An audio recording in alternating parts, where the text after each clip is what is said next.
Bonjour et bienvenue dans cette nouvelle vidéo de Draw My Economy. Aujourd'hui, on va parler de la vaccination obligatoire en entreprise. Mais avant de démarrer, si vous n'êtes pas abonné, je vous invite à le faire et à cliquer sur la cloche pour être prévenu lorsque je sors une nouvelle vidéo. Vous pouvez aussi aider la chaîne en cliquant sur le bouton Rejoindre. Hier, j'étais chez mon médecin. J'ai pris un magazine un petit peu vieux qui datait d'août, et dedans, j'ai lu qu'une des patientes du CHU de Rouen était devenue magnétique après avoir été vaccinée.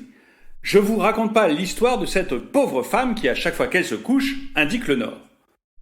Bref, le CHU de Rouen ne trouve aucune explication. Et bien sûr, à mon avis, c'est un big fake. On est complètement en train de les rouler dans la farine.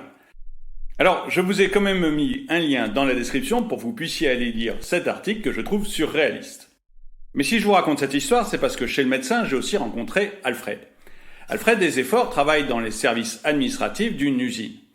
Et lui, il commence à en avoir ras-le-bol du masque. Depuis 1 an et demi, finalement, ses contacts sociaux avec ses collègues sont devenus chaotiques. Au tout début de l'épidémie, ils ont été confinés et ils se voyaient que par visioconférence. C'était pas très agréable, mais au moins il était chez lui. Et puis, il y a eu le retour à l'usine et dans les bureaux de l'usine. Et là, tout le monde est masqué. Et en fait, les consignes de sécurité, les protocoles sanitaires, les gestes barrières empêchent de se parler normalement et de vivre une relation normale avec les collègues. Du coup, pour Alfred, la vie est devenue de plus en plus dure. Et d'ailleurs, le port de ce masque est sa raison d'arriver chez le médecin. Il en a tellement marre de ce masque qu'il en a le cafard et des fourmis dans les pieds. Du coup, le médecin lui a prescrit un bon insecticide et il a pu retourner travailler. Mais Alfred n'est pas tout seul dans ce cas. D'après une étude faite par Ipsos pour Le Parisien aujourd'hui en France, 74% des salariés veulent retirer le masque au bureau.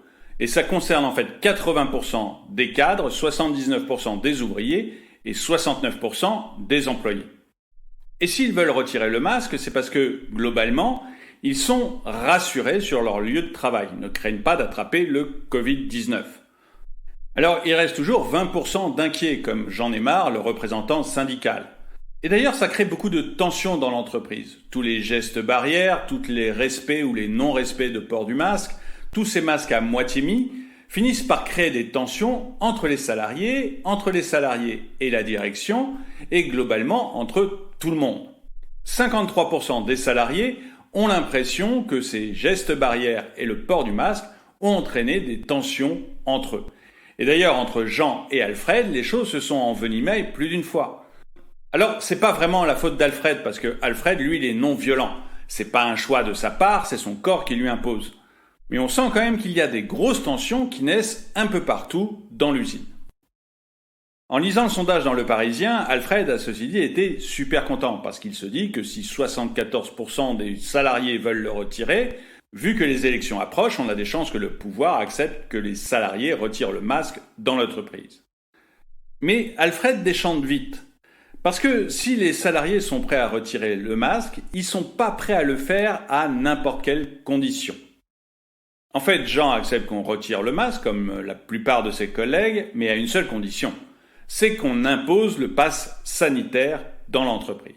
Et 67% des salariés veulent que l'on impose le pass sanitaire dans l'entreprise. En fait, devoir déjà le présenter dans les cinémas, dans les restaurants ou juste pour aller prendre un café en terrasse, ça ne leur suffit pas. 2 Français sur 3 veulent aussi qu'on leur demande le pass sanitaire à chaque fois qu'ils rentrent dans leur entreprise. Et d'ailleurs, Jean Aymar ne s'arrête pas là. Il veut aussi rendre le vaccin obligatoire. Et 67% des salariés sont d'accord avec lui. Ils veulent rendre le vaccin obligatoire en entreprise.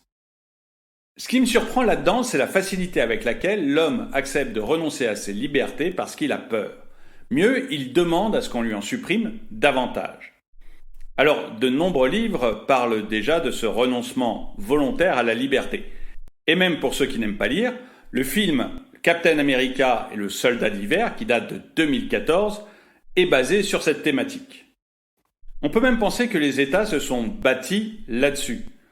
La population accepte de perdre une partie de sa liberté et de payer des taxes contre la protection du roi. Mais ce qui me frappe dans cette pandémie, c'est que l'on voit qu'aujourd'hui encore, tout cela est vrai.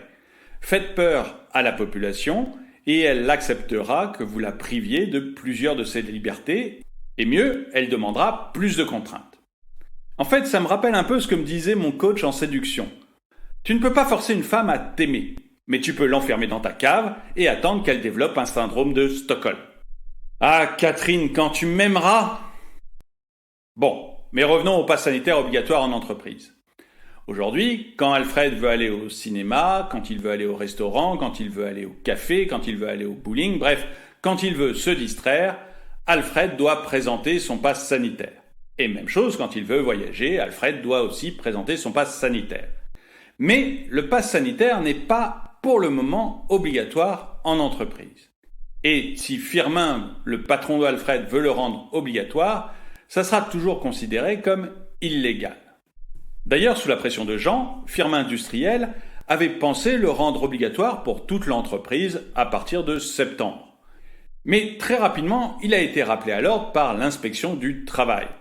Rendre le pass sanitaire obligatoire en entreprise, pour le moment, c'est passible de 45 000 € d'amende et d'1 an d'emprisonnement pour le dirigeant.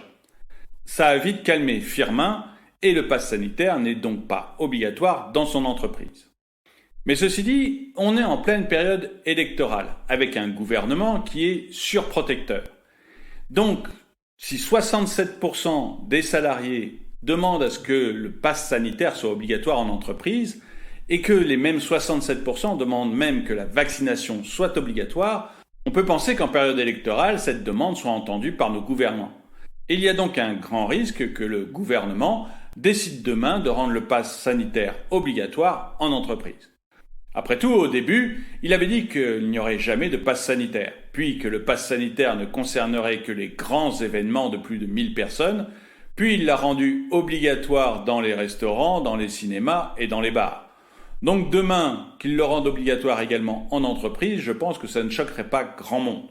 On est maintenant habitué à voir nos libertés diminuer petit à petit. Et j'aimerais bien savoir comment vous voyez les choses. Est-ce que vous voulez que dans votre entreprise, le pass sanitaire soit obligatoire? Peut-être même voulez-vous que la vaccination soit obligatoire pour les salariés de votre entreprise? Ou bien est-ce que vous pensez, comme moi, que votre liberté est votre bien le plus précieux et qu'elle n'a pas de prix? À mon avis, on ne peut pas sacrifier sa liberté au Covid. Mais dites-moi ce que vous en pensez dans les commentaires. Et le proverbe du jour. Le proverbe du jour, il m'a été soufflé par DSK et l'affaire des Pandora Papers. Quand un riche meurt, il va au paradis fiscal. Merci d'avoir regardé cette vidéo, mettez-lui un pouce vers le haut, commentez-la, partagez-la. Merci à tous ceux qui ont rejoint la chaîne et je vous dis à très bientôt.